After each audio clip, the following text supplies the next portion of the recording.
quick introduction to me. I'm the chief nerd in charge at New Medio. I'm the director of a nonprofit called the Blythe Institute, and we do independent research in biology and philosophy of science. I'm the owner of BP Learning, and we publish books on education, do classes, that sort of thing. I also have electronics kits that we've been putting out. I like to write books. I'm educator for a homeschool co-op called Classical Conversations. I co-pastor a small house church, and I'm a husband and dad. So anyway, so that's about me. My focus is on the application of computer science to biology and evolution. And so a lot of people, most people are pretty familiar these days with DNA and its role in biology. And that's really what makes it something that a computer scientist would have something to talk about. So DNA is the mechanism of inheritance, and it's a code. And what it means by being a code, I'm sure you've probably heard from your reading so far, is that it's information. It doesn't have to be in any particular order. There's no physical laws forcing it to be in a particular order. So it can code. Information. So information theory studies the abstract principles of codes and their transmissions. Okay, so that's one of the ways where computer science applies to biology. But also, DNA doesn't just store coded information. It translates this code into function, because your DNA eventually becomes proteins which do stuff in the cell. Okay, so computer programming, so you have a change in code that yields a change in function. And so computability theory studies the abstract principles for the relationship between codes and functions. Okay, so that's what we do in a lot of advanced computer science, is you look at how a change in the code of a computer program affects the change in output. And the things that have come up with are not specific to computer programming. A lot of people think, well, it doesn't apply to biology. Well, actually, the way that you go about these investigations from a computer science perspective, it doesn't matter what the medium of implementation is. It's an abstract study of how code and function go together. And then finally, organisms are based on functional relationships. And engineering is the study of how we make functional relationships. So if you think about the way that you study a frog is different from the way that you study a mountain, right? Because you study a frog in terms of what are the systems, what do they do, what is the purpose. If you go to a physiology course taught by an atheist, he's still going to show you all the different systems and all the different functions and what they do. He's going to give you a logical description of how the frog functions. But if you go and talk to anybody about a mountain, they're going to just tell you the physical history processes by which that mountain came to be, right? And so that's and so functional relationships are heavily in the area of engineering, and many biological functions have been found by applying engineering principles to find out how organisms are doing things. So the questions I like to ask, and I don't know we'll get to all of these, but I like to say things like, what are the requirements for evolution to occur? How much evolution is possible? What actually happens during evolution? And what are the limitations of evolution? And just so you know, historically when I've given this talk, I've given a lot of theory, and I'm going to do less theory and more examples. I actually have the theory version of this talk is online if anyone wants to take a look at it. I think it's called A New View of Irreducible Complexity. So, but we're gonna hit less theory and more actual things. So, quick important note for those of you who don't know, evolution is not a dirty word. Evolutionary biology is a fantastic field of study, even if you don't, believe in evolution. Okay, so I'm a card-carrying creationist. Answers in Genesis publishes my stuff. Creation Research Society publishes my stuff. But I still love evolutionary biology because evolution is just the study of how organisms change. Okay, and so my kids are different than me. They look different. Therefore, for that definition of evolution of just change, they have evolved, right? And so the study of that change is evolutionary biology, and it's a very fascinating subject. So evolution does not require any pre-existing beliefs of how or to what extent it occurs. So you could be an evolutionary biologist and say, I don't believe that, I believe that evolution is contained, within this sphere. It doesn't go beyond this, right? So when we talk about evolution, there's the difference between big E evolution that says, everything came from a single common ancestor and all changes happen by random mutation and natural selection, versus just when we talk about evolution as a general science, you can think of it just as the study of how organisms change. And I view evolutionary biology as one of the most fascinating areas of biology because there's awesome stuff. Now, I will say that much of what you think you know about evolution is actually wrong. Okay, so evolution is actually much more understandable from the perspective of design than the perspective of non-design. And most of the time, even people who come to talk about evolution who are creationists still have an understanding of evolution from a non-design standpoint. So we're going to try to clear some of that out today. In fact, if you are going into biology, if you ask the question of what makes something evolvable, I think that is the most interesting and exciting question that you could ask. And that's going to be, that could spur you on for research for the next 30 years. So, we're going to start out. What is a mutation? A mutation is the change in DNA sequence of an organism. Okay? Now, that is the definition of a mutation. It doesn't matter how the change came about. Okay? So, no matter why it occurred, it is a mutation if it's a change in the DNA sequence. Okay?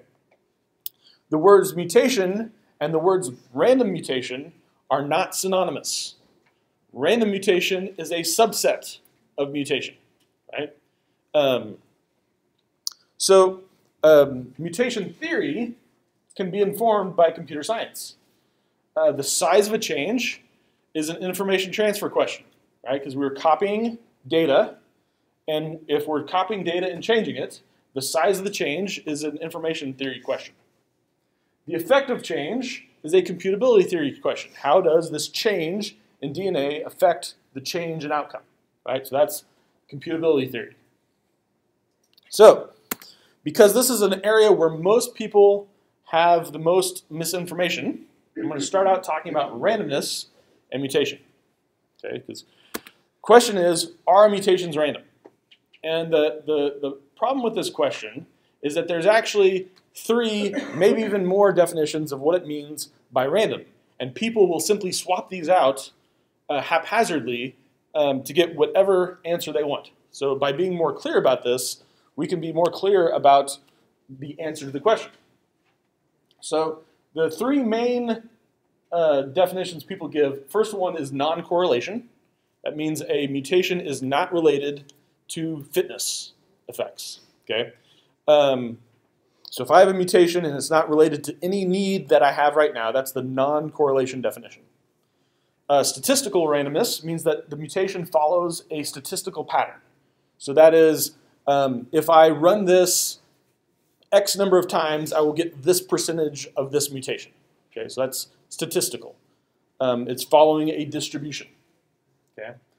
Then there's philosophical randomness, and that's the question of whether the mutation occurs outside of any control system. Okay, so these are actually independent questions, and it's always good to know which definition you're working with. So as far as non-correlation, there are in fact many mutations that are not correlated with the present fitness needs. I should have added the word present in there because that's important. Present fitness needs of an organism. Okay. Now this is actually consistent with design if the following criteria is met: that the mutation occurs in a way that is consistent with the logical structure of an organism. So we've talked about how organisms have systems and designs and things like that. So if a mutation is consistent with the way that an organism normally works and functions, then the fact that it's not correlated with fitness is kind of uninteresting. So as an example of that, there's elements within your DNA called transposons, and they are pieces of DNA that can be replicated and moved around. And a lot of those have self-contained pieces of functionality, and they get inserted into specific places in the genome to do specific things. And so these move around in units, right? They are logical units that get moved around. And so as long as the way that they're working is consistent with the logical structure of the organism, it might not be correlated with the present fitness needs of an organism, but that does not mean that it isn't designed. Okay? And so why do you think organisms have this? Well, one important reason is that organisms don't know the future. I don't know the future. You don't know the future. Organisms don't know the future. And so by maintaining a set of alternate configurations, even if they're slightly suboptimal for the present conditions, then in case of a sudden environmental change, there are organisms around that can survive when the other ones can't. Right? So and so these sorts of things, if the mutations were completely random, then most of them would be bad, and so therefore they wouldn't help with this. But if they are consistent with the logical structure of the organism, then you have you're able to find compatible structures so that they'll simply be better tuned to possible future needs. Okay, so non-correlation by itself doesn't mean anything with regard to philosophical randomness. So, for example, another idea is that if you had a change that made something more beautiful, that does not correlate with fitness. It does. It could possibly be correlated with design, but it's not correlated with fitness. So there's lots of possibilities when someone says it's not correlated with fitness needs. Well, that might be true, but that actually has nothing to do with the question of whether it's designed. So then there's statistical randomness. So some people use the word random to merely mean that mutations follow some sort of statistical pattern, that there's a reliable percentage of mutations that fall in different categories. Okay, well, as you can see, if just saying that there's a percentage doesn't mean anything about whether or not they are intended or unintended. So for example, if you think about slot machines, if I play slots, the actual results of any pull of the bar is going to be random, right? But the slot machine actually has a goal. What's the goal of the slot machine? What? Well, so its goal is not to not give you money. Its goal is to, on the other side of the coin, is to make money for who? For the casino. And does it reliably do that? Do slot machines reliably make money for the casino? Yeah, they do. And they do it even though the actual pull of the bar is statistically random. Okay, so the statistical randomness actually plays into the design of the slot machine to make money for the casino. In fact, statistical randomness has a very effective means of doing certain types of searches. So from an information theory perspective, so let's say that that somewhere in the city of Tulsa, someone has a bag of money, right? And we're trying to find this person. So the most effective way, if we don't know anything else about who this person is except they're in Tulsa, so we could go through each person in Tulsa one at a time and search them, right? That's one possibility. The problem with that is then we have to keep records of who we searched, right? And so that's going to be a long list. It's going to be very painstaking to go and maintain that and keep it up to date. And if I have like 100 people doing it, then we each have to coordinate each of our own individual lists, and that's going to be painful, right? So another way of doing it that is equally effective is to send out a group to search people at random. That will actually give you the same basic search speed with no overhead for keeping track of who has what. So if you're maintaining alternate configurations in a population, the most effective way of doing that in a way that doesn't cause overhead in communication is by doing it in a statistically random sense. You distribute it out, and therefore, because it's randomized, you don't have to maintain state information, but it has the same speed at finding a result as if we just searched one at a time. So now the problem is that if you have to reduce, so you're somewhere in here, yes, in order for a random search to be successful, the possible alternatives have to be sufficiently limited in order to be searched.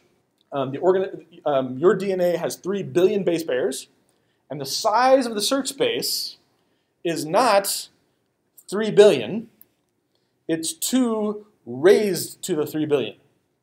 Okay, actually it's, base pair can be one of 4 configures, so it's 4 raised to 3 billion.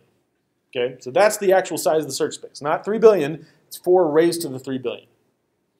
So that's not anything that's ever going to be searched if you're searching at random. But if you have a more targeted search, then a random distribution of those targets is a way to do searches without having overhead and state information. So if you have a statistically random process that regularly hits upon the same correct configuration, then it's likely the result of a design to limit the search space of the process. So then we have philosophical randomness. And most people who try to tell you that mutations are random, this is what they're trying to convince you of, even if they use the other two kind of as evidence for them. So they're trying to convince you that mutations are happening outside of any control system, that there's nothing that's guiding them, there's nothing that's controlling their changes. And so this is what people are trying to get you to think of when they say that mutations are copying errors, right? Now, think about this, because this is one thing that, sometimes the language people use influence us and we don't even know it. So if someone says mutations are copying errors, how would you know that it is a copying error instead of an intentional change? Okay, if you have an enzyme and it's especially if it is not a if there is a statistical distribution, right? If you do statistical randomness, there's a statistical distribution in the changes. How would you be able to tell the difference between the idea of the DNA copier making mistakes versus making well-intentioned changes, right? There's not a good way just by looking at the process to know which of these is happening, okay? So what we're going to do is we're going to hit a couple examples of mutations and kind of see if there's some ways that we can understand what's happening that might be different than what's usually known. So the system that I love the most, because it's so simple and it's so obvious, and yet people fight about this all the time, is somatic hypermutation. Right? Sounds like a big word, but all it means is that when you get sick, right, that usually means that you don't have an antibody for the germ that's attacking you. Okay? So you get millions of antibodies, and that process itself is also amazing. I don't have time to describe it to you. But what happens is that your body will take an antibody gene and mutate it until it matches the antigen. Okay? So to give you an idea of this process, your genome has 3 billion base pairs. The antibody gene has 2,000 base pairs. Now, an antibody gene actually has 2 parts. You have a part that sticks to the bad guy, and you have the part that signals to the rest of the immune system that says, hey, come over here, this is the guy, right? You got 2 different pieces. Now, if you mutate the part that signals, then the rest of the cascade doesn't know to come and destroy you, right? So you can't mutate that part. The part you want to mutate is the part that sticks to the antigen, right? So you've got these 2 different parts, and in fact, so the part of the gene that actually attaches to the antigen is 1,000 base pairs. And so we've gone from 3 billion possible to 1,000. Okay, all of the mutations occur here, all of them. Maybe a few outside, but generally all the mutations are right here. Okay? So we've reduced our search space for mutations from 3 billion to 1,000. Okay? So that's when I said if you find something that reliably produces results, it's usually because of a reduced search space. So this process skips 99.999% of the genome that is not likely to produce a beneficial change and focuses mutations on the 0.001% of the genome that's likely to have a beneficial effect. Okay?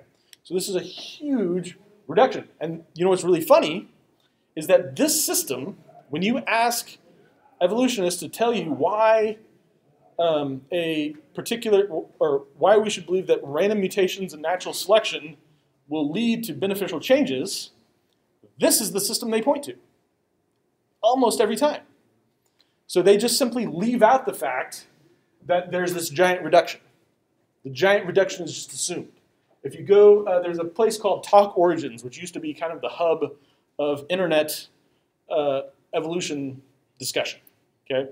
And so they have a page called the, I think it's like the origin of biological novelty. And this is their primary example of how random mutation and natural selection can generate biological novelty. And so, anyway, so it's always good to know because what they'll say, as I said, they'll leave out the whole fact that they're reducing the search space to 1,000 base pairs. And so it's always interesting to see what information is being left out. So then there is the bacterial SOS process. So we're talking about DNA and how it copies, and how do you know if something's a copying error versus it was an intentional change, right? Well, in the bacteria, we actually can tell this because there's multiple genes for copying DNA.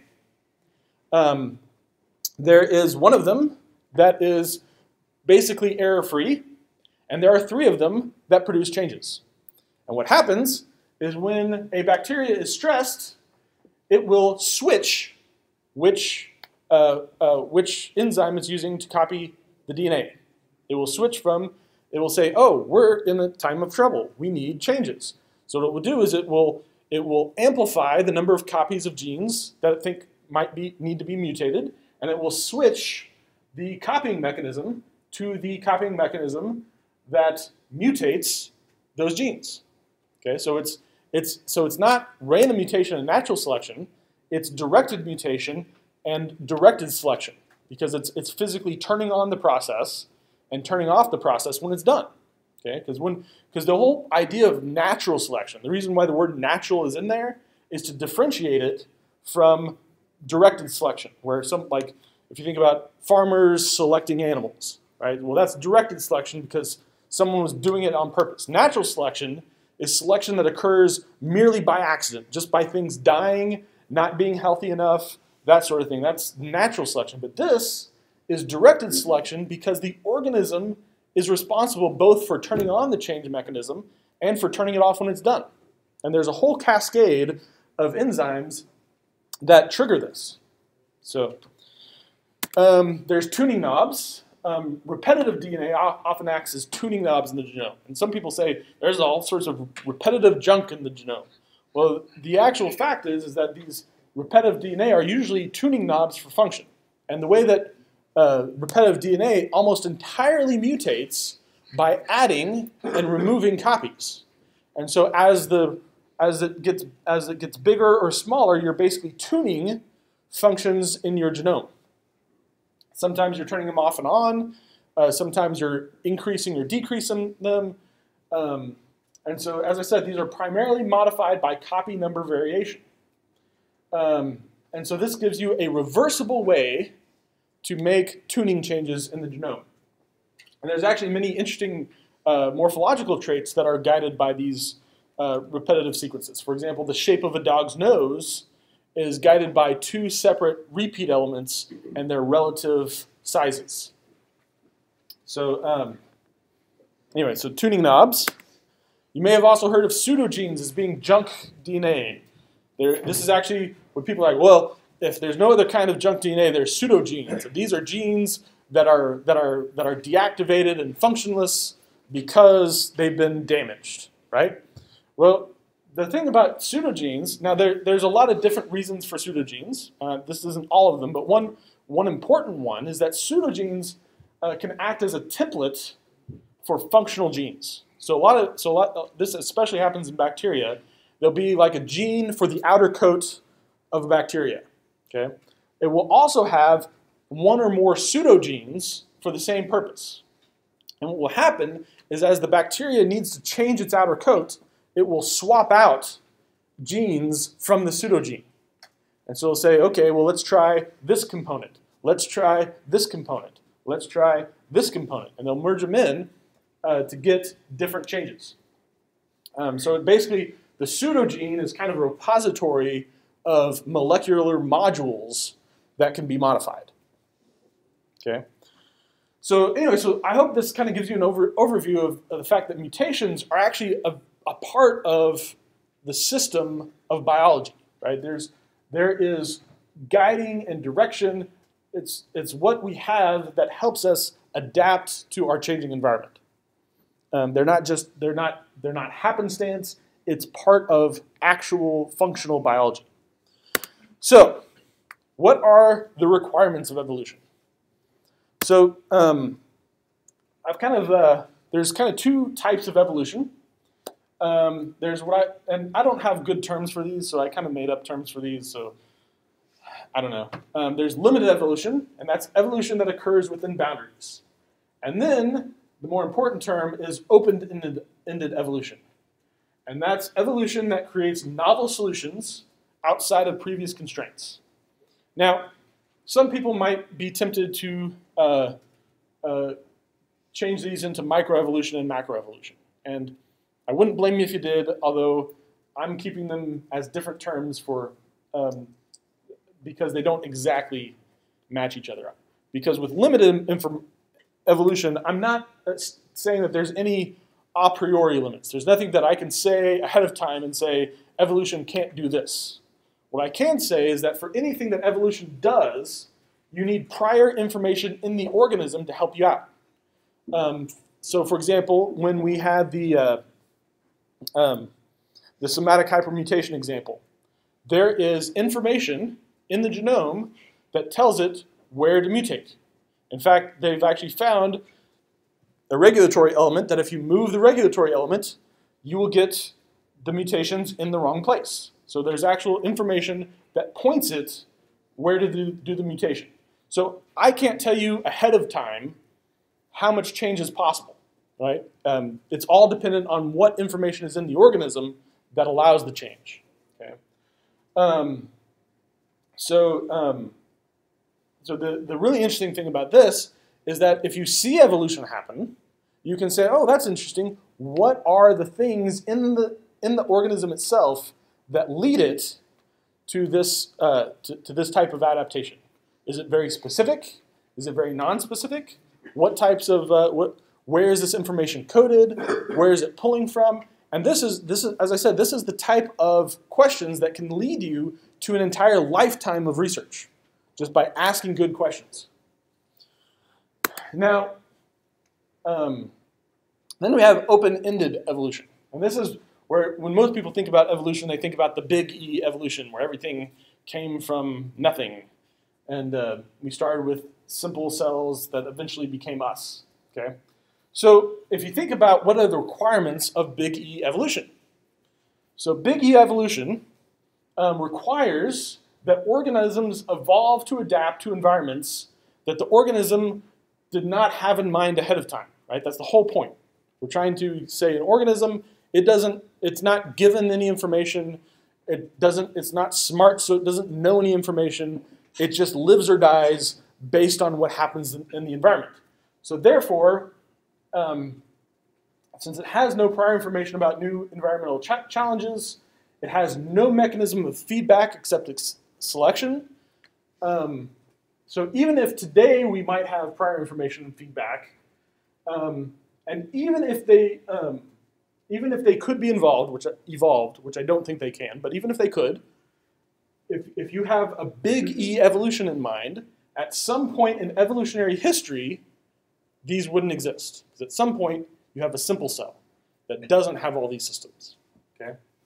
So therefore, big E evolution has to be able to explain the evolution of organisms during this period without any of these kinds of mechanisms. Okay? So because it has no prior information about its future fitness needs, big E evolution depends on having open-ended evolution to new forms, right? It has to be open-ended because it doesn't know where it has to go, so it has to be able to do that. And just so you know, if you want more technical details, there's a talk I gave on, it's called A New View of Irreducible Complexity. It's on YouTube, you can find it, that covers the technical details of this. All right, so, however, open-endedness is actually the enemy of evolution. And this is from computability theory. Computability theory states that for a system to be capable of to be modified in an open-ended manner, the mapping of its code to its function must be chaotic at some point. So that means that there's a non-linear mapping between what changes and what results. So if you make a tiny change, you'll have a big change in the result. If I make a tiny code change, it might do nothing, it might do everything, who knows? And so those kinds of, because it's so chaotic, it's not selectable because there's no pathway that leads you to the right spot. So the chaotic nature of the code to function map means that getting closer to a solution will be more likely to be unselectable than it is to be selectable. So therefore, having a system which is capable of open-ended modification actually inhibits the ability for the system to undergo evolution.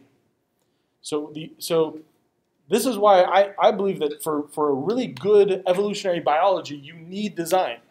Because without design, evolution undermines itself.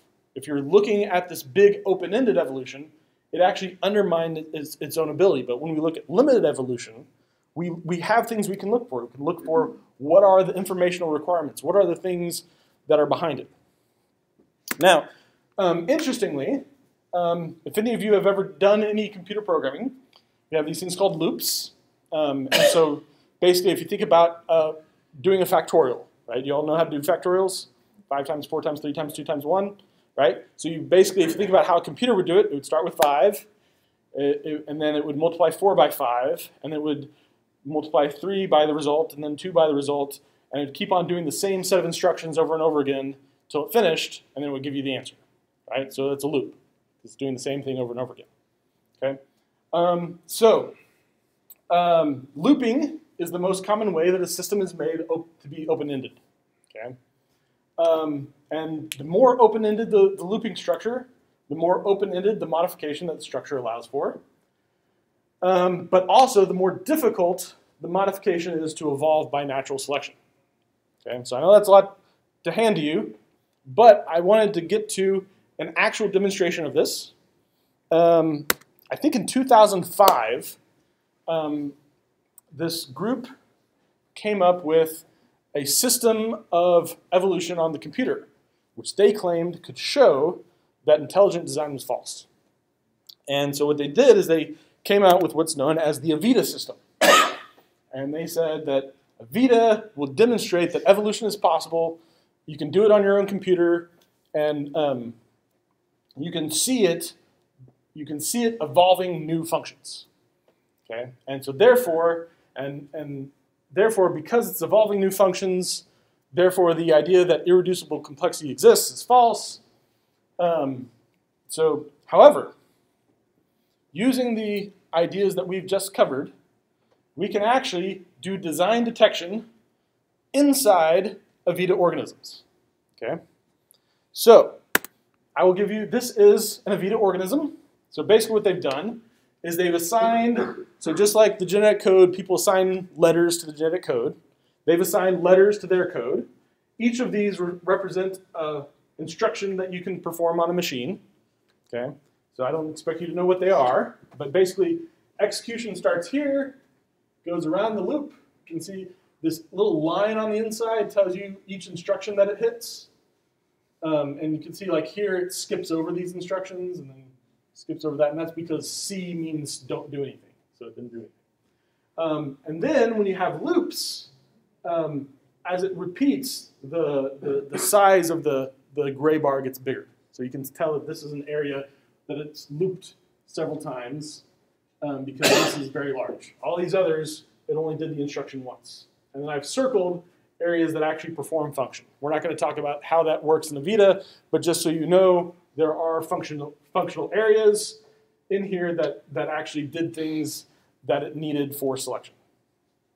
So anyway, so these are organisms that I did on a run of Avita.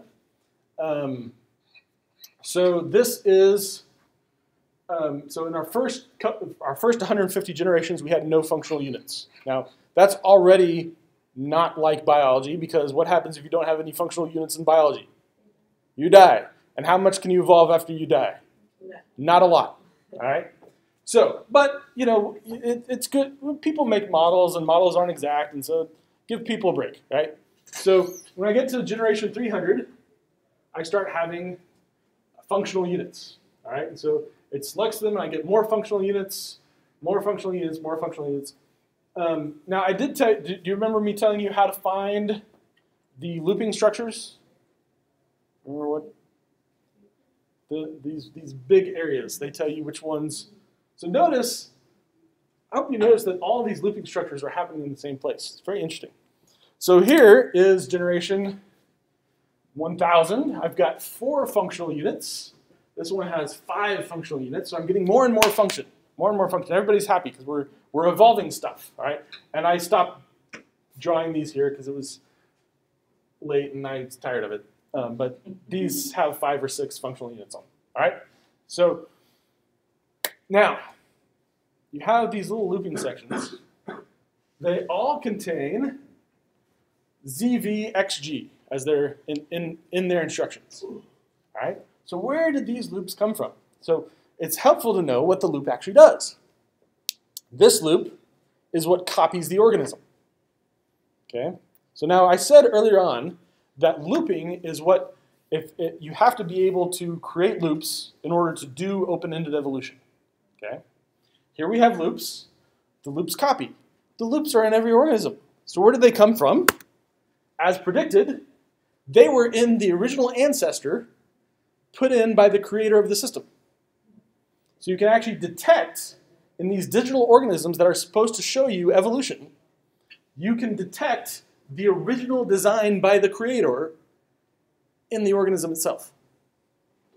So anyway, it's very interesting. If you pay attention to the details, most of the things that people say prove evolution really don't.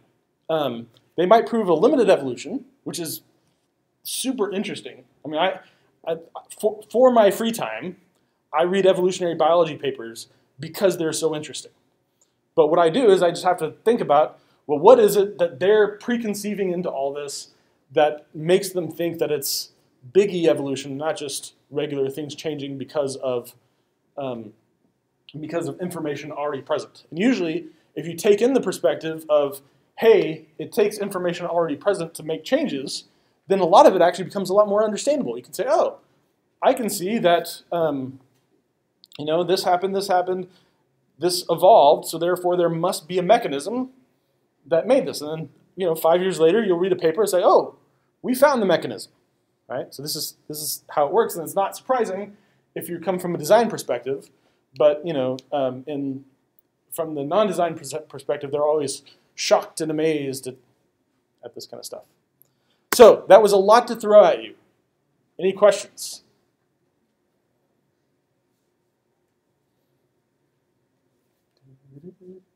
So, I got a question. Yes.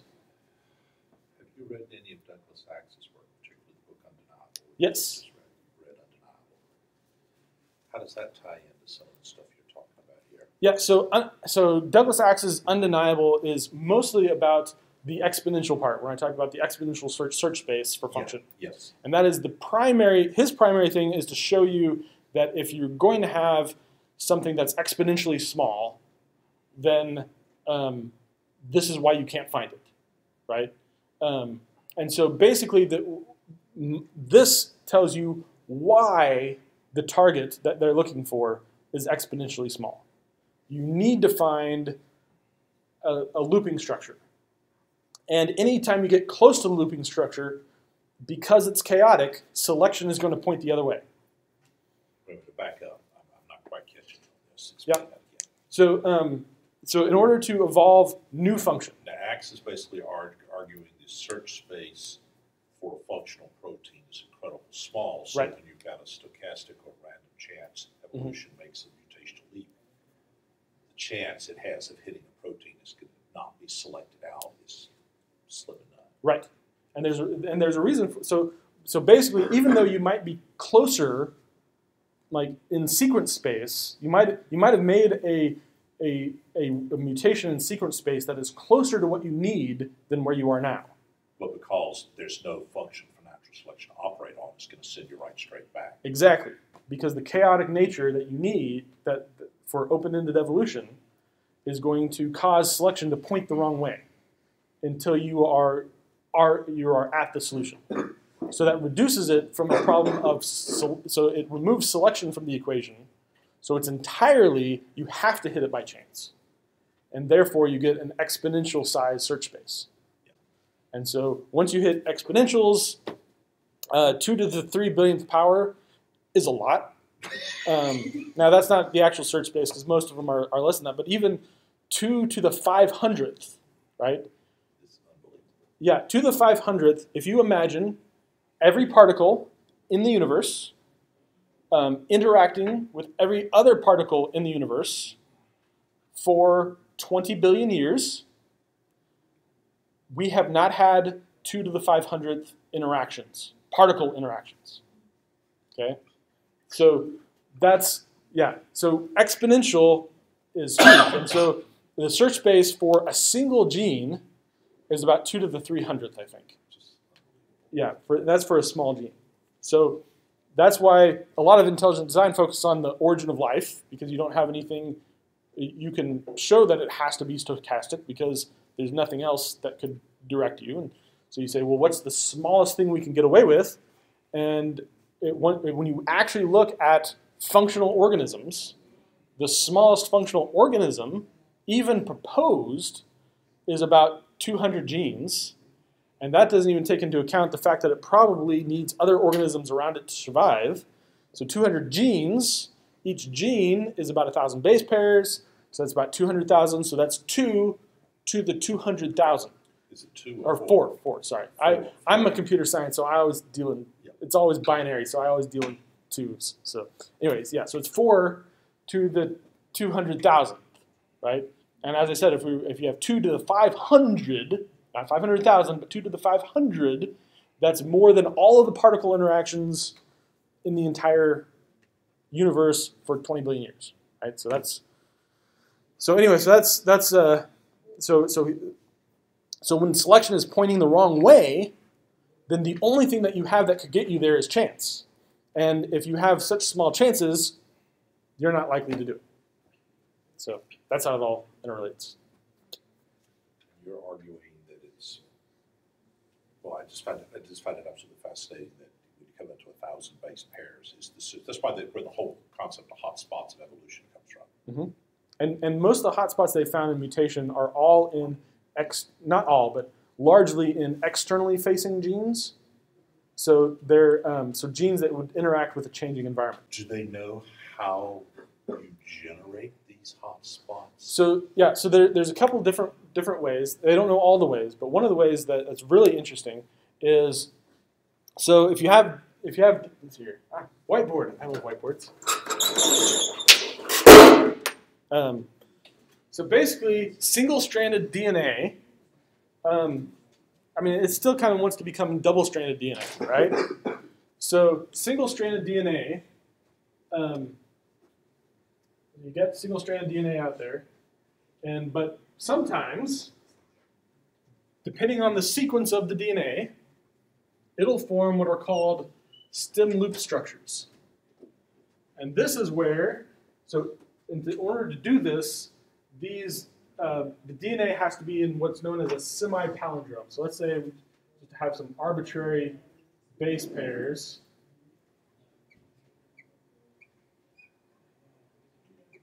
So you have matching base pairs that cause it to overlap itself. Now this is after it's been split then. Yes. And then this can be replaced. So this marks the section that it's keeping, and this part then gets replaced. So anyway, so these are called semi-palindromes because this matches that. And so with semi-palindromic DNA, basically the DNA marks the spots that are mutable. The lady who's most focused on this is a lady named Barbara Wright, and mostly what she's done is and something happens in that loop, and then they unfold it back up. So this constrains all the changes. Yeah. So she doesn't. I don't think she has a mechanism for how this happens. But what she's done is she's correlated mutational hotspots with these stem loop structures. That's how it's constrained, by doing the stem loop structures. That's one of the mechanisms. So then you can have something go in there, but you're confining the area that you're messing up. Yep. So. This is wild. Yeah. No. Biology is amazing. I love it. See, when I was young, I didn't go into biology because I was like, you know, I even as a creationist, I believed when people told me that mutations were random.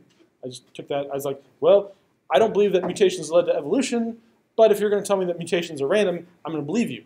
And so I did. And so I was like, well, what could be more boring than sitting around looking at organisms, waiting for changes that happen for no reason, right? That seems like the opposite of fun. But when I started looking at this from a computer science perspective and looking at some of the things that are not talked about as often in biology, I realized that this stuff is actually super amazing. It's incredible, and I wish more people would devote themselves to it because it's amazing. So.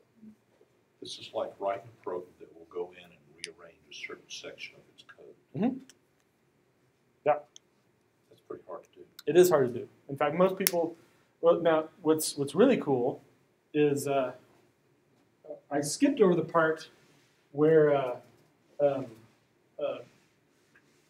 talked about how antibodies were mutated, but I skipped over the part where how they were made.